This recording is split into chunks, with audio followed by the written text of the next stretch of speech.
Today we're going to talk about my favorite Black speculative fiction authors. I was just writing down a list and I suddenly had a lot of people and books I wanted to talk about, so I figured we'd do it. It's Black History Month, Blackathon's happening, and a lot of these authors, regardless of race, are my favorite authors of all time, and I can just gush about them anytime, don't really need an excuse. So here we are. If you're new to my channel, you do know that I read diversely all year round because I think it's really fun. And I highly encourage it if you haven't looked into it, because it's just really fun seeing what stories people tell when they have different backgrounds. It's a good time. But regardless, this video we're going to talk about Black authors, and I'm going to talk about them and books that I love from them, and that's what we're going to do. Let's see where this video goes. The first one that I wrote down is no surprise. It's N.K. Jemisin.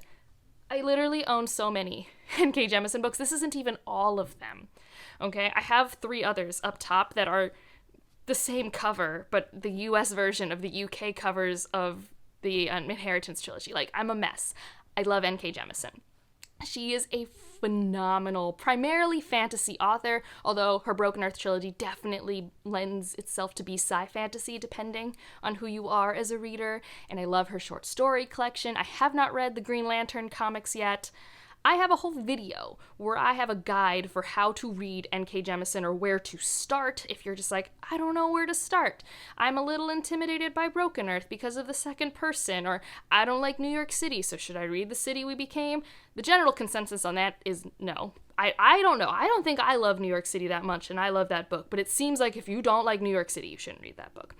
But Jemisin has a way with words. I think she's incredibly great at building compelling worlds and character relationships, and I love her voice. Her authorial voice is so clever, witty, and beautiful and lush. I don't know, I just love reading her words. It's one of my favorite things.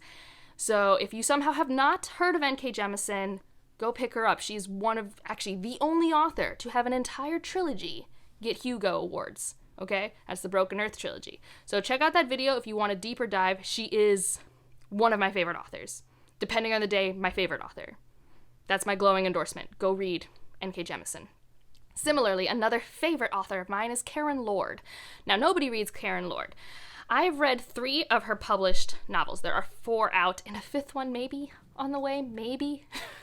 Give it to me. I don't know where it is, but it's not out yet. But of the 3 I've read, I have loved them all. They're all 4-star and above. I have reread one of them twice. So the first one I read was Redemption in Indigo, and that's the one I read twice. And I love that. It's it's a retelling of a Senegal folktale, and it's another one where I love the authorial voice. I love how funny she is.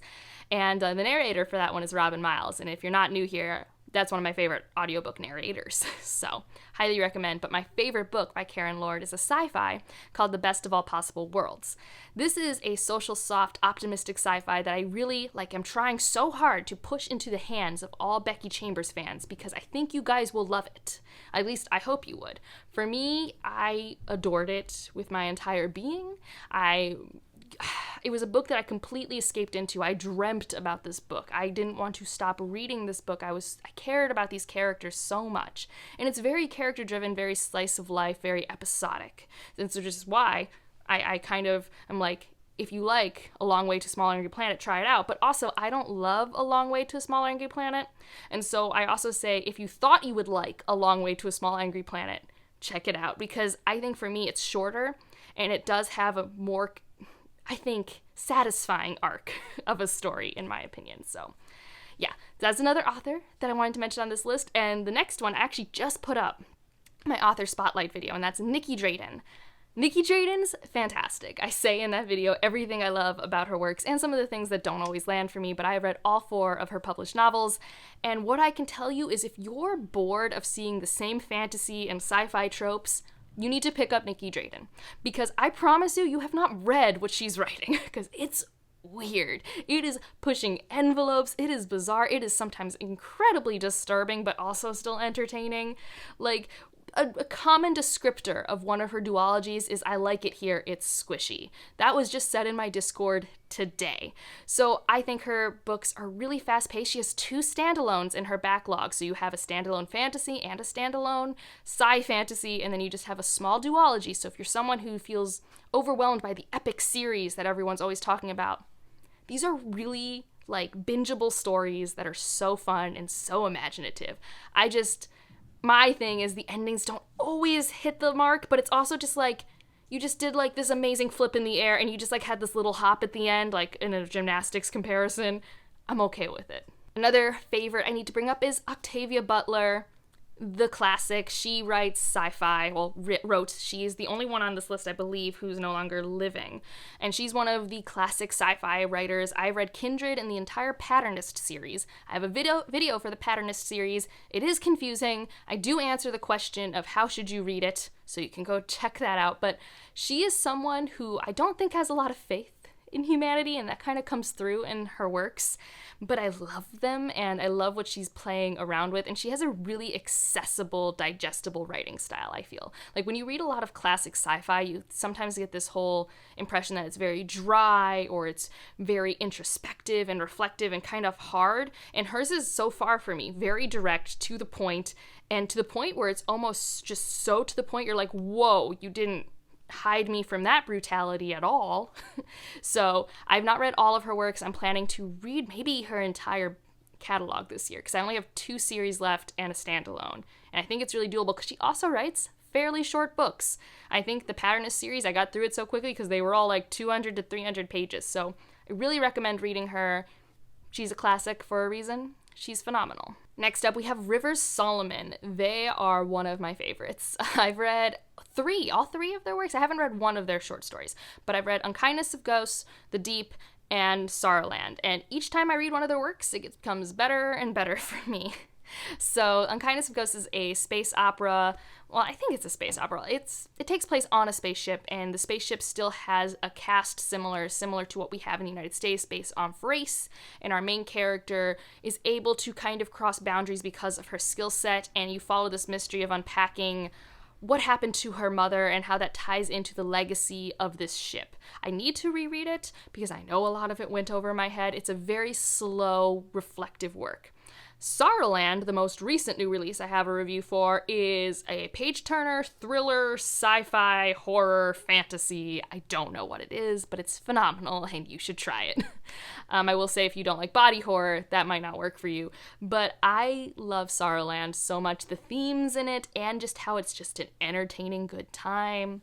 Really recommend it. I really appreciate a work that can make me think about themes while also, like, giving me plot and characters to just completely immerse myself into. And I think in that work by Rivers Solomon, French kiss. And then of course The Deep is, I think, probably their most well-known work. I'm not positive, but that is a cool piece of art that's evolved from its original form into this, and I had a great time with it. The audiobook narrator is David Diggs, so if you like him from Hamilton, you should give it a shot. So in general, they always have such interesting ideas. They always have great diversity on the page, and I love them. I love their works. Next up, we'll talk about Tochi Onyebuchi. I've only read 2 of his works. They were his adult works, Riot Baby and Goliath. Goliath I have a review for. I read Goliath twice in January, so obviously loved it a fair bit. Well, that's a strong word. I did not love it my first read. I loved it my second read. I explained it all in the video. And Riot Baby, it was a similar experience where I was really confused about my sense of time and where I was, or more like when I was. And I think that problem existed in both works for me, and I really want to reread Riot Baby now that I kind of understand how he writes and how he thinks. But he handles really heavy topics, and both books have a strong sense of urgency, and they are smarter than me at times. That's what those books are. But I really recommend them because I think they are touching on really important topics, and I do think they are entertaining, more so for people who like their literary sci-fi, which is a lot of what classic sci-fi was like back in the 50s and 60s and things like that. I think that's just really awesome, and I don't know, it's one of those things where I know it's not books that will work for everyone, especially because it's such hard topics, and then it's just a difficult narrative structure and writing style, but you should really give it a shot, because I think it's worth it. I think the payoff is completely worth it. Next, we'll talk about Nnedi Okorafor, and I wouldn't say she's a favorite, but I've read enough of her works that I wanted to mention her before the authors where I've only read like one of their works, and I just have such a mixed experience, but there's one thing she's consistent with, and that is imagination, and that goes a long way for me in authors. Like, although I've never had a 5-star book with her works, I always pick them up because the premise always intrigues me. I'm always like, I haven't seen that anywhere. I have to pick this up. I have to see what's happening. And I always have a mixed experience, although the newer releases have been landing for me way better than her earlier work. So this might become a favorite author as she releases more and more books. Because I read Lagoon, Binti, Noir, and Remote Control. And Remote Control and Noir are hands down my favorite, whereas Lagoon and Binti are like 3 stars for me. But she... such a strong imagination. I think primarily read her African sci-fi, like African futuristic books, not her African Jujuisms, which is more, I think, the Akata Witch series, which I do plan to read one day, although Noir is very genre blendy, now that I think about it, and Remote Control has more like a fantasy folk tale in a sci-fi setting. Like I said, why put what she creates into a box? It's just great. Like, I just have a really fun time with the worlds that she puts together. I don't always connect to the characters the way I want to. I don't always like the way the plot is paced. But the worlds, the imagination is always there for me, and it's because of that I keep picking up her works. The next 5 authors are authors who I've only read one of each of their works, but they were all amazing times, and I plan to read more of them, either when they publish more books or their back catalog. The first one's C.L. Clarke, who wrote The Unbroken, which apparently it's a very unpopular opinion to love this book as much as I do, but I really, really love this book. I have a review for it. It's my favorite of the Sapphic trifecta if you're watching this in the far future. That was a thing that happened the summer of 2021 with 3 books, and I have a great time with it. I think she wrote really messy characters in a messy situation, and I really liked how it played out. I also just think I really like their writing style and how they paint a scene and how I am in the heads of these characters as they deal with the messiness that is being a person who doesn't know what they want or how to balance not being able to have everything they want and choosing between ideals and family and power, and it's great. I really like The Unbroken. I think the second book comes out very soon, like if not this year, next year, and I am excited. It's a low fantasy world that I've really liked. Like, I think more magic's coming into it, but normally I'm a high fantasy girl and I need magic, and this didn't have magic really, and I loved it. And that's just really impressive in itself. Next author I'll mention is Victor LaValle. He wrote The Changeling, and I actually do have his novella Ballad of Black Tom on my shelf behind me. And I loved The Changeling. This is what I need when I need like a dark fairy tale, light horror book. Oh, I loved it. It was great. It reminded me of like watching Pan's Labyrinth. It was a dark fairy tale for me at my age. It was fantastic. I don't want to say a lot about the book, but if he can do that with a genre that I rarely read, I want to read all the other stuff. I don't even really like Lovecraft, so he has a Lovecraftian-ish novella. I'm going to try it out. So he's someone you should also have on your radar, and if you're like me, it's not like a really horror book. I mean, it's horror, but it's not, I don't know, I wasn't terrified. But I guess everyone has their reasons for being terrified. There was one thing that really creeped me out, and then it became more like a dark fantasy sort of thing for me. Another author with a debut work that completely floored me was Micaiah Johnson with The Space Between Worlds. I have a review for this because, like I said, it floored me. I loved it. Kind of like Saruland, I was really impressed with the amount of themes and attention to character development and how character-driven this was for how short it is. I think the one thing that works against this book when people pick it up is people think it's going to be very plot-driven, really fast-paced. And it kind of is, but it's kind of not. Like, that's not what it's meant to be. It's not an action-packed sci-fi story, which is probably why I love it. It's actually much more character-driven and much more thematically based with a really lovely writing style, and I am looking forward to any future works that she comes out with. Because like I said, this debut, I was just like, yes, this is amazing. Next up is an author with a huge backlist, and I plan to read more of her works, and that's Nalo Hopkinson. I have read Midnight Robber, and I really liked it. I have a review for it. It's from way back before I had subscribers. So you can check it out. But Midnight Robber is a fantastic sci-fi story with Caribbean influences. I don't even know how to describe it. It's really dark.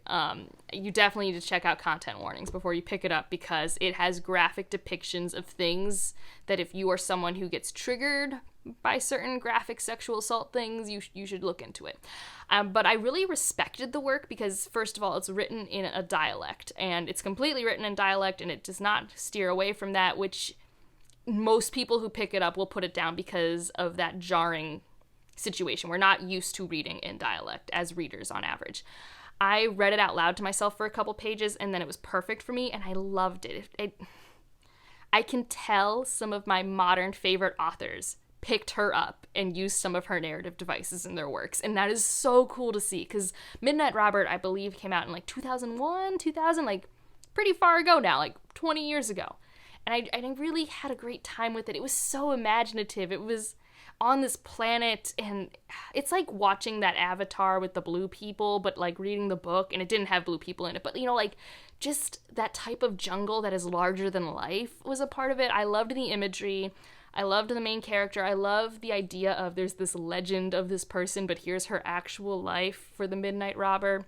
And there's for sure a bunch of stuff I didn't see because I don't know a lot about Carnival or the Midnight Robber and stuff like that, but I still really enjoyed it.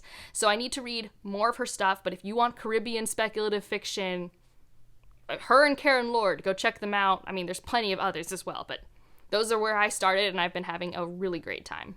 And the last author I'll mention is Akwaeke Emezie. I've only read Pet, but I plan to read Freshwater and Bitter, which is this prequel to Pet. And I'm just really interested in their works. I'm nervous about the adult works just because I know they're heavy.